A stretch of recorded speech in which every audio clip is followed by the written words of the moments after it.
It was 1 in the morning, and the room was the color of a screen. The blinds were drawn, the ceiling light off, but the glow of her phone spread across the sheets, turning her skin pale and strange, as if she were half translated into another world. She hadn't meant to stay awake this long, but time on the screen had a way of dissolving, of stealing whole hours without permission.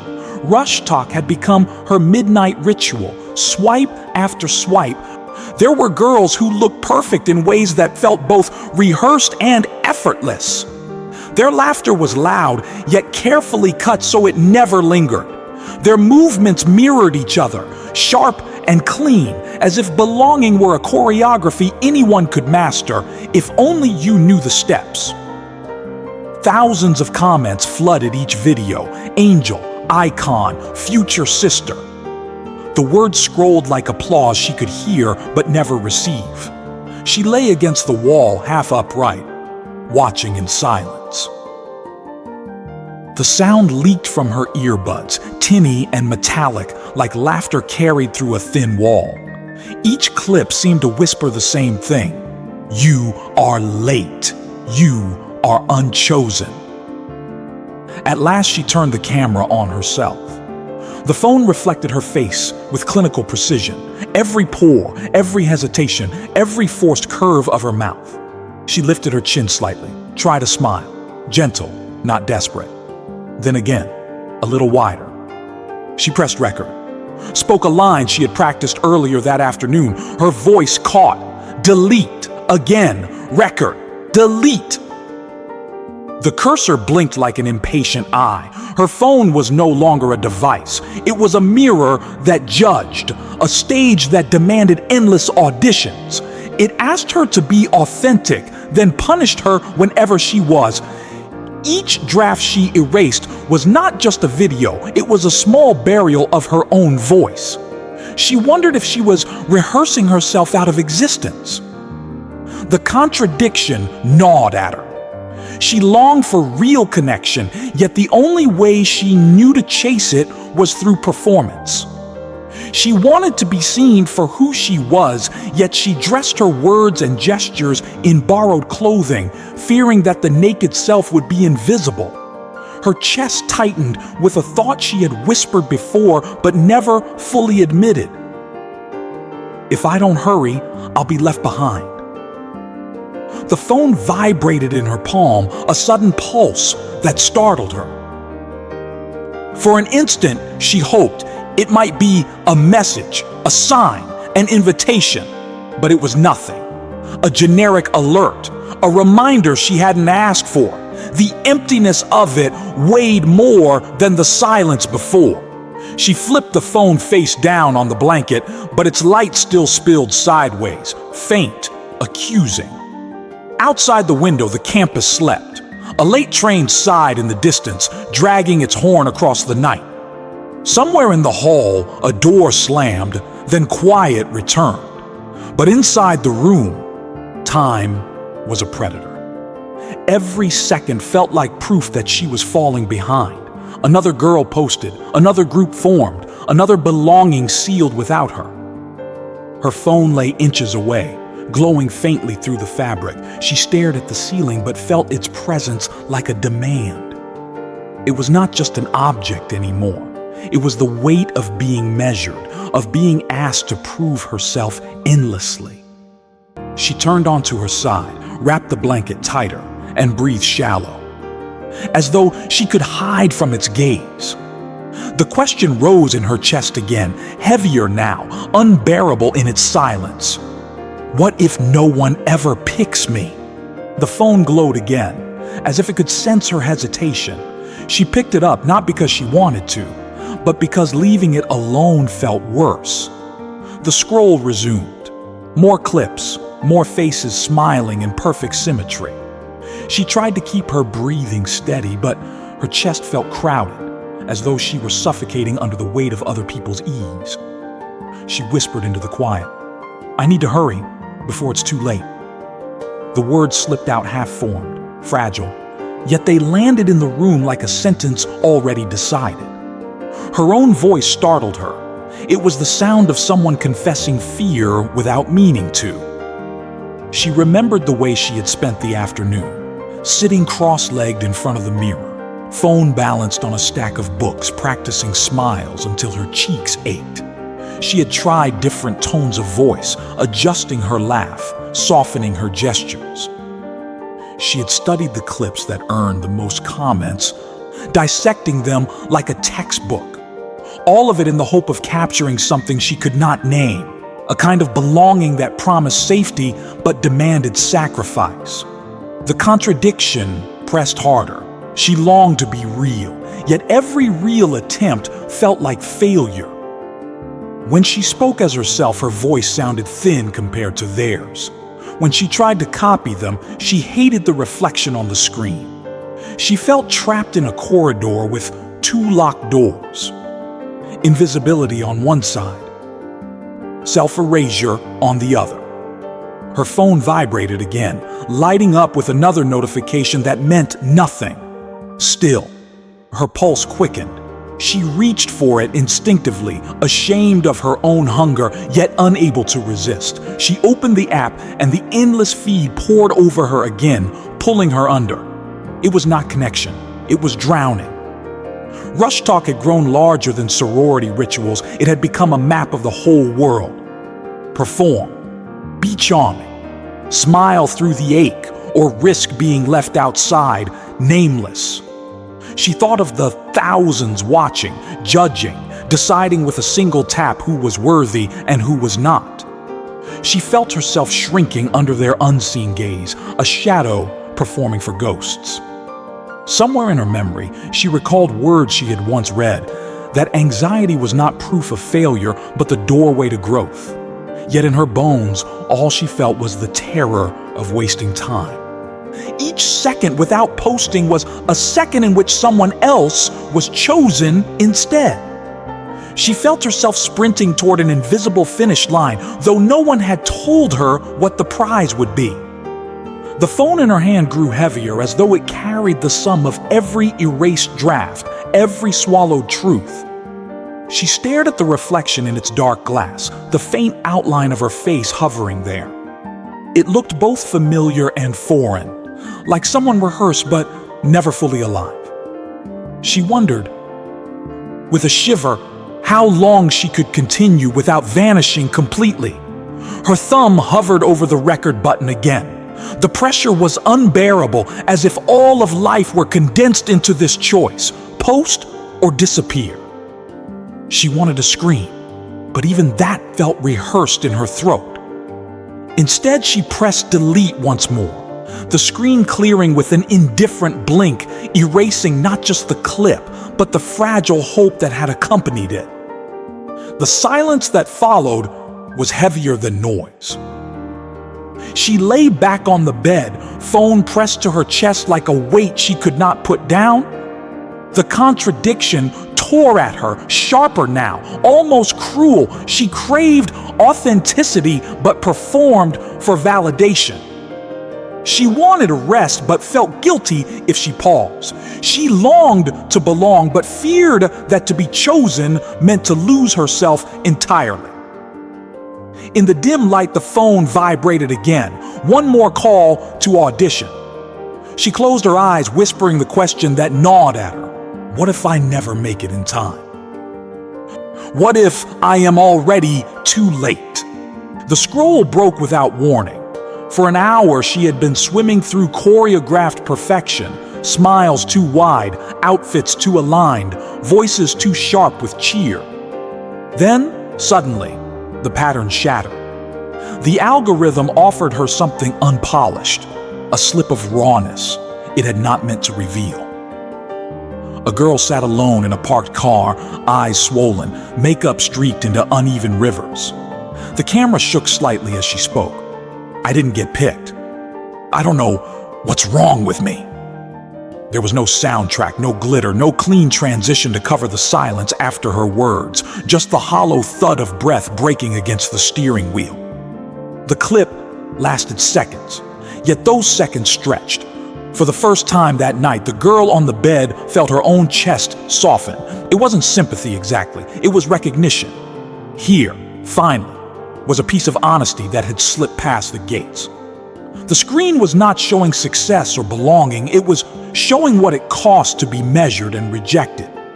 Her thumb hovered, waiting to swipe, but she didn't. She stared at the crying stranger as if seeing herself from the outside.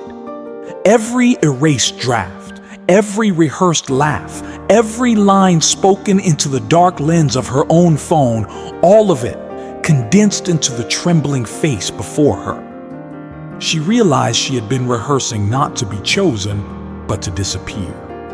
The comments scrolled beneath, cruel and tender in equal measure. Some mocked, "Try harder next time." Others reached out, "You're enough, don't give up." Yet the words blurred into noise. The face above them, bare and exhausted, mattered more than the flood below. She tilted her phone slightly and caught her own reflection in the dark border of the screen. The outline of her face floated there, faint, almost ghostly. It startled her, not because she looked broken, but because she looked absent, as if she had already been swallowed by the algorithm piece by piece. If she continued running, what part of her would remain when the race ended? Her hand shook. She set the phone down, screen up on the blanket. Its glow spread across the fabric like water, spilling without sound. For a moment, the silence pressed against her ears so sharply it hurt. She wanted to pick the phone back up, to drown again in the speed. But something, thin, fragile, kept her still. She remembered a line she had once read in a borrowed book, words she had underlined without understanding.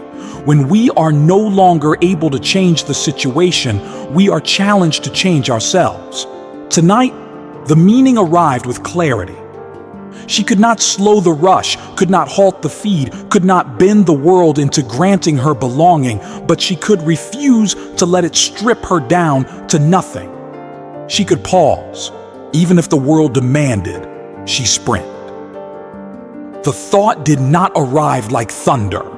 It came like a crack in the ice, small, almost invisible, but powerful enough to break the surface. A hairline fracture in her soul that admitted light.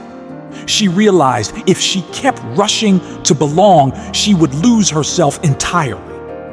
Her phone pulsed again, vibrating insistently. The screen flashed a new video, a new chance to be swallowed. She stared at it, her body tense with habit, yet did not reach for it. The phone buzzed once more, then fell still. Its glow dimmed, then faded. She lay on her side, watching the shadow of the device, feeling its presence, but no longer answering its command. The silence deepened, and into that silence rose a new question. Not, what if no one picks me? But who am I when no one is watching? It was not an answer, and it was not peace. But for the first time in weeks, she allowed the question to remain. She let it breathe beside her in the dark, and in that act, choosing not to chase, choosing to hold the unknown, she sensed a different kind of survival, quieter and more lasting than applause. Morning never truly arrived in the room. The blinds still sealed it in shadow, yet something inside her had shifted during the long hours of silence. The phone rested on the blanket beside her, no longer in her hand, no longer dictating her every breath. It was still there, humming with potential noise, but for the first time it felt like an object she could resist, not a master she had to obey. She sat up slowly, rubbing her face. The temptation was immediate: reach, swipe, drown. The habit clawed at her fingers like muscle memory, but instead, she pressed her palms together, forcing her hands still. A thought circled back, fragile, yet insistent. If I do not choose myself here, I will vanish. Rilke's words returned, no longer as a quote from a book, but as a whisper inside her. Do not now seek the answers. Live the question. She repeated the phrase quietly, tasting each word as if it might dissolve on her tongue. Live the questions. Perhaps belonging was not something to win, but something to grow into, slowly, awkwardly, without spectacle. Perhaps her worth was not in being picked at all, but in being willing to remain unfinished. The phone lit again. A banner slid across the screen, trending now, Top Rush Picks 2025. The headline burned like a dare. Her thumb twitched. She nearly reached, but then she looked at the glow with new eyes. It was not a promise. It was a trap door back into the performance that had drained her soul. She let the light fade, then turned the phone face down. The silence that followed no longer felt like punishment. It felt like air. She drew in a deep breath, one she did not disguise or rehearse. In that simple act, she discovered a form of meaning, not spectacular, not validated by thousands of strangers, but hers. She realized that meaning did not require an audience. It required fidelity. She stood, padded across the room, and stretched her arms. Her body cracked, stiff from hours bent over the screen. She picked up a notebook from her desk, one that had gathered dust since the semester began. On the first page, she wrote a single sentence, sloppy and unplanned. I am not a draft waiting to be erased.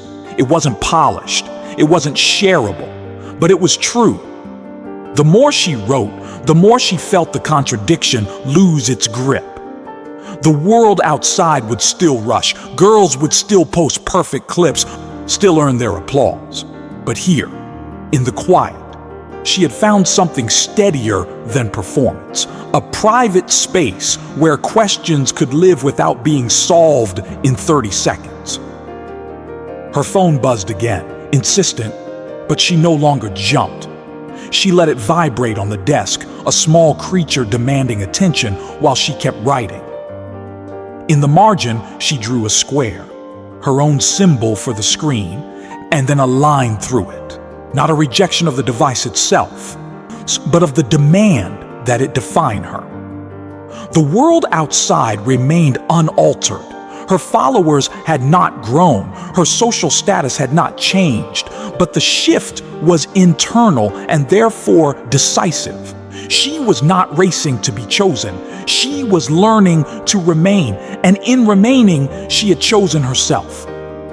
Rilke's voice lingered like a gentle echo. Patience is not delay, it is trust in becoming. She understood now. Meaning was not hidden in the next clip, the next post, the next performance. It was hidden in her willingness to breathe here, now, and claim this unfinished self as worthy. She picked up her phone once more, not to scroll, but to place it in the drawer of her desk. The action felt ceremonial, as if she were setting down a weapon she no longer needed to wield against herself. The room was still dim, the night not yet over. But inside her, something like dawn had begun. The phone remained in the drawer, a small exile that seemed almost absurd compared to its usual throne in her hand. She sat at her desk, notebook open, words sprawling in uneven lines. At first the page looked clumsy, messy. But with each sentence she felt something solid return, an anchor, however small, that was hers alone. It was strange how quickly the world outside tried to pull her back. Notifications gathered like storm clouds on her lock screen. Friends texted in group chats, their words racing across the screen in bright bubbles. New hashtags rose and collapsed in the span of minutes. The pace outside had not slowed, but she no longer mistook it for truth. The question now was not whether she could keep up, it was whether she wanted to. She thought of how often she had rushed through everything, not just RushTok. She had rushed through classes, always calculating which achievements would look best on a resume. She had rushed through conversations, crafting replies that would land well instead of admitting what she really felt. She had rushed even through her pain, trying to heal faster than she could grieve. Every part of her life had been turned into a performance with deadlines no one had set, but everyone seemed to obey. Now in the silence, she saw the pattern clearly. It wasn't just Greek life on a screen. It was the entire culture she lived in. Build your brand before you build your story. Display confidence before you have found it. Collect milestones before you have lived them. She realized she had been sprinting toward belonging as if life were an audition. And in that sprint, she had missed the texture of her own existence. The phone buzzed faintly in the drawer, muffled but persistent. She let it. Instead, she wrote in the margin of her notebook, "If I don't stop performing, I'll never meet myself." The words startled her. They looked almost foreign, as if someone wiser had left them there for her to find. She underlined them twice. In that moment, she understood. Patience was not wasted time. Patience was trust. Trust that life could unfold without her forcing it into a viral reel. Trust that meaning would not vanish if it did not arrive on schedule. Her thoughts wandered to others she knew. A friend who had rushed to graduate early, only to collapse into burnout before her first real job. Another who curated every post like a museum exhibit, yet confessed in whispers how empty she felt when the likes faded. They were not weaker than her. They were simply caught in the same current, rushing to prove they deserved a place in a world that had forgotten how to wait. She looked at the closed drawer where her phone slept. How many others were also staring at their screens, fighting the same quiet war? The thought did not depress her. It steadied her. It reminded her that she was not uniquely broken. She was human in an age that demanded speed. The lesson was simple, but it carried weight. Sometimes surviving meant slowing down when the world told you to run. Sometimes it meant refusing to measure your life by the applause of strangers. Sometimes it meant letting questions remain unanswered long enough for them to ripen into meaning. She stood and stretched, feeling the stiffness in her shoulders ease. She opened the blinds. Morning light leaked in, pale but insistent. It touched her notebook, glinting off the ink she had just scrawled. She smiled faintly, not because everything was solved, but because she could feel her own presence returning. The world outside would not stop rushing, but she could. And in that act, she had found a small freedom. The phone still pulsed in the drawer like a restless heart, beating to a rhythm she no longer followed. It was strange, almost comical, how a small device of glass and circuits could command so much of her spirit. For months it had been her mirror, her judge, her stage. Now as dawn crept into the room, it was only an object, heavy, buzzing, insistent, but no longer sovereign. She reached for it slowly, not with desperation, but with curiosity. The lock screen erupted with messages, headlines, endless invitations to rejoin the rush. She felt the familiar tug in her chest, the old reflex to obey. But then she pressed the button, and the glow vanished. The glass turned black, and in its dark surface she saw herself. Not a draft, not a performance, not a clip waiting to be judged, just herself. Her lips parted and the question returned softer than before, no longer a wound, but a companion. Who am I when no one is watching? She did not try to answer. She let the question linger. Alive and unfinished, the way Rilke once urged, be patient toward all that is unsolved in your heart. Live the questions. For the first time, patience did not feel like punishment. It felt like strength. It was not waiting passively for an answer to fall from the sky. It was trusting that meaning ripens slowly, the way fruit does, unseen beneath the skin, until one day it offers sweetness. She thought of how many times she had rushed. rushing to belong, rushing to heal, rushing to grow into someone others would approve of. Each rush had left her emptier than before, but here, in the quiet, she felt the truth with startling clarity. Patience was not delay. Patience was self-worth. It was the refusal to measure her life by speed or applause. It was the quiet courage to let her story unfold at its own pace. The phone buzzed again, muffled in her hand, but she smiled faintly this time. She did not silence it in anger, nor did she obey its call. She simply placed it on the desk, face down. That small gesture, unseen by anyone, unposted, unshared, was an act of rebellion against the culture of performance. It was also an act of belonging to herself. She opened her notebook once more. On the page from last night, she underlined the sentence she had written in shaky ink. "If I don't stop performing, I'll never meet myself." Then beneath it, she wrote another line.